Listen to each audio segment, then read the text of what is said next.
The only way to avoid these situations is to study. Or just watch this video instead. First, let's talk about when to use the verb make. When we use the word make, we are talking about the creation, construction, or production of something. Like, I made my bed this morning. Let's make a plan to study English. Make is often closely related to activities like cooking, baking, and other household duties. Isn't it enough that I'm making Thanksgiving dinner for everyone? You know, everyone wants a different kind of potato, so I'm making different kinds of potatoes. You know, does anybody care what kind of potatoes I want? No! Make, when it comes to creation or construction, can mean a lot of different things. When you can't make decisions with conviction, you waste precious time and energy. Sometimes we talk about making physical objects, such as making a cake. But we can also talk about making non-physical objects too, like making a plan, a law, or a decision. Now, let's move on to the word do. The verb do is a lot more active. It usually requires a specific action, like doing your homework. If it helps, you can think of the world-famous Nike slogan, just do it. Joey, what did you do after you threw her leg on the fire? I ran! Do is also commonly used in questions about your daily activities. A general way to ask someone about their day is, what did you do today? What'd you do today? The verb do is also often paired with words like nothing, something, or anything to talk generally about actions. Another common usage of do is in the question, what do you do? In English, this question is known to mean, what do you do for work? Or, what is your job, profession, or career? So, for example, if someone were to ask me what I do, I would tell them that I'm a language coach. Let's practice this for a minute with a little 5-question quiz. First, do you make a job or do a job?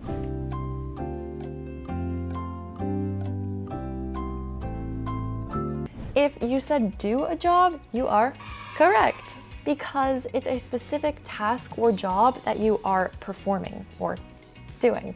Second, do you make bread or do bread?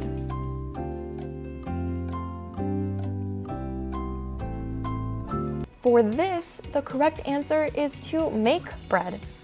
This is because it's talking about the construction of something, the actual making of something. Third, do you make a choice or do a choice?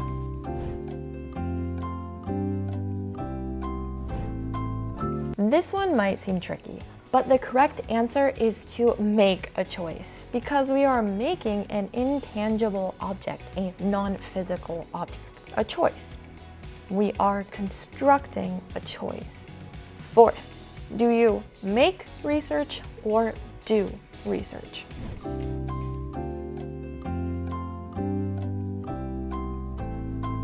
The correct answer is to do research. With this, you aren't creating anything.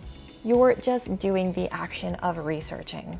There is no construction happening here. And finally, number 5, do you do coffee or make coffee?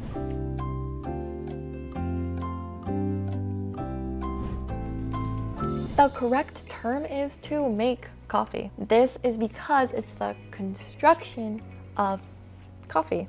Kind of like putting together coffee, as weird as that sounds. So, how'd you do? Let me know in the comments below.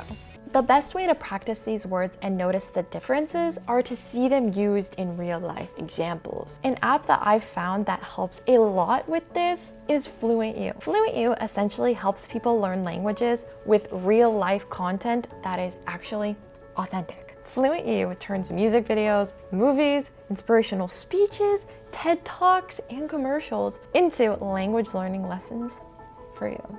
Yeah, It's pretty epic, actually. My favorite part about the app is the video dictionary. All you have to do is look up the verb make or do and then browse the videos for examples of these words used in real life. It's amazing. Cool, huh? Give it a shot yourself. 2 weeks for free by clicking on the link in the description box below. I promise you'll learn a ton by the end of it.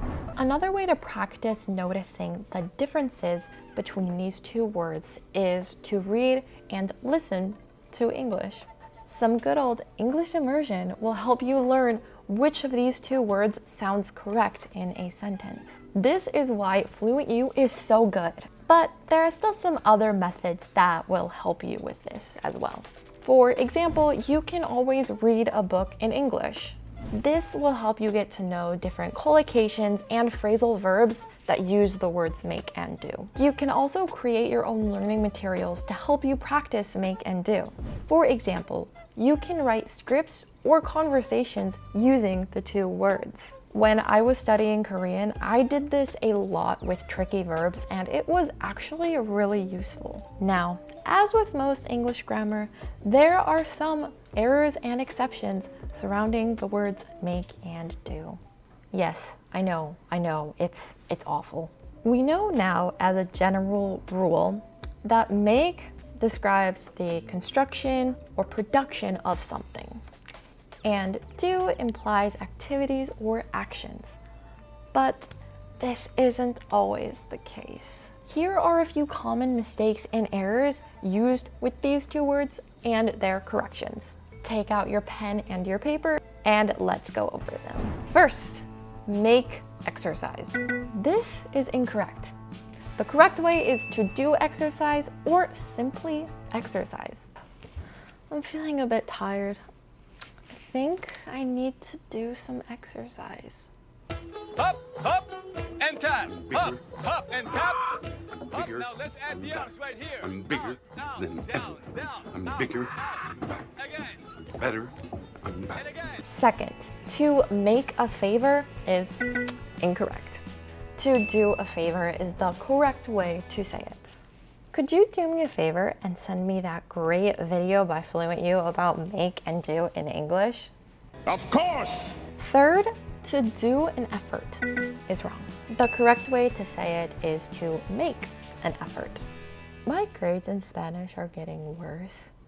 I think I need to make more of an effort. Un momento. Estoy hablando español. Fourth, to make one's homework. This is wrong. To do one's homework. That's correct.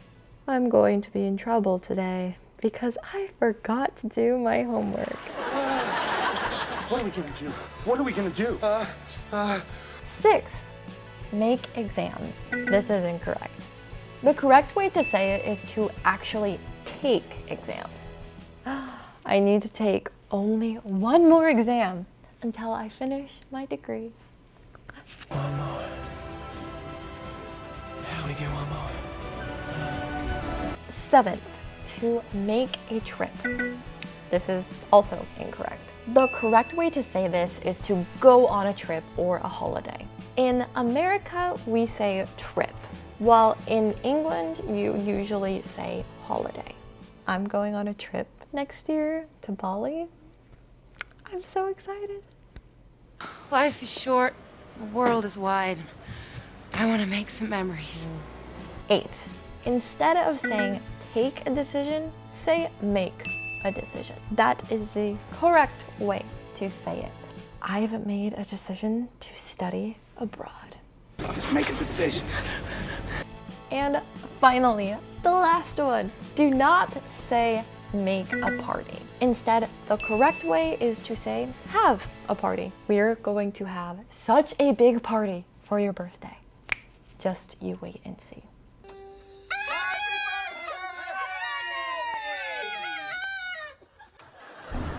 I know all of this might seem like a lot, but no need to fear. You can review everything in this video plus more with a free FluentU PDF in the description box below. This PDF also contains other information that I didn't mention in this video, including a list of collocations and expressions with make and do. So go check it out. And for more tips and tricks for studying English authentically, be sure to press on that video right over there. It has amazing content that's going to improve your English fluency. We'll see you over there.